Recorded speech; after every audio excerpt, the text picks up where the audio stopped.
When I started reselling, there were no videos on the internet showing me how to actually box and ship a shoe that was actually useful. So this is what this video is going to be for you. Shipping shoes is really simple and it can be done in pretty much any single way. What I recommend doing is reusing your boxes. So if you have any Amazon orders, you have any shoe online orders that you got, always reuse your boxes and just use those to ship. I also get this question a lot, what boxes do I personally use? Because sometimes I do run out of boxes. I'll put the link in the description to the boxes that I buy off Amazon. You can buy them from anywhere else. You find them cheaper, that's great as well. But again, really any box works as long as it gets to the destination, alive. So I have a box here that I'm going to reuse. Again, obviously you need your own shipping tape, which is just super easy. Sometimes I'll take packaging paper and I'll just throw it in there. You can get this. I just use painter's paper from basically Home Depot or Lowe's. This stuff's like $5 for a huge roll. I don't even recommend using it all the time. And honestly, I just put the box in there. It doesn't get, ran around and stuff. But if you do have like an expensive shoe, maybe a shoe that's over $200, you want to make sure it's safe, you can do that. I've shipped out thousands of shoes. I've never had an issue, but just keep that in mind. One other thing a lot of people don't know is you can go to USPS.com rather, and I'm going to put that link in the description as well, and you can get free boxes from there. So we're using taxpayer money to fund our reselling business, which is pretty cool.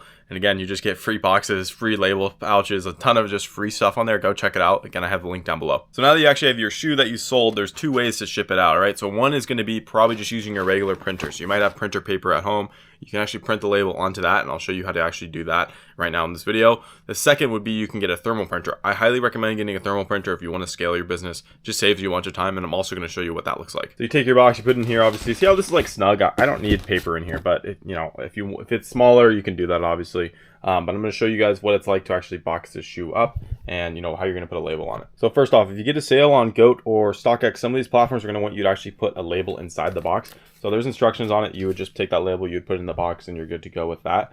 And yeah, then you can go and ship that shoe out. But once you do that, then you just put this together, tape it up, and that'll be good to go. Now this is if you had a label printer. This is what a label printer paper would look like, and this is sticker back, so you can literally just peel this off here. Let's see if I can grab it. There we go. You can peel it. You can see that is sticky.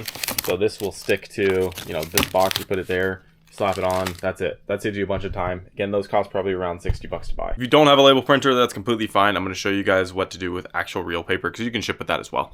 So let's just pretend I printed my label on here. It would be probably up in this right-hand corner or maybe in the middle as well. I'm just going to show you what I do. You can tape this on there fully like that if you wanted to. That's just a big waste of tape. Instead, I'm going to show you the quicker way to do it. Instead, you should just fold all the way around the label like this, so it's a lot smaller. And you can see it's about the same size as a regular label, because that's what it would be. And then you can just put this on here, and you can use that same shipping tape, and you can tape this down.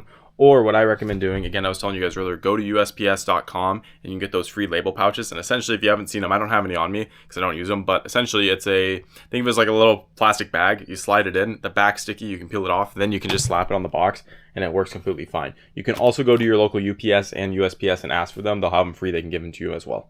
So that's pretty much all the shipping hacks. Then you take that box wherever you need to drop it off, USPS, UPS, you just go there. If you've never been there before, don't worry. It's a little nerve-wracking at first, but you just give it to them. The labels should be already prepaid. That's why you have the label to begin with. So you don't have to pay for anything. You can literally just hand it to them. They'll scan it for you. They'll give you a little receipt that you have, so it has a tracking number and everything.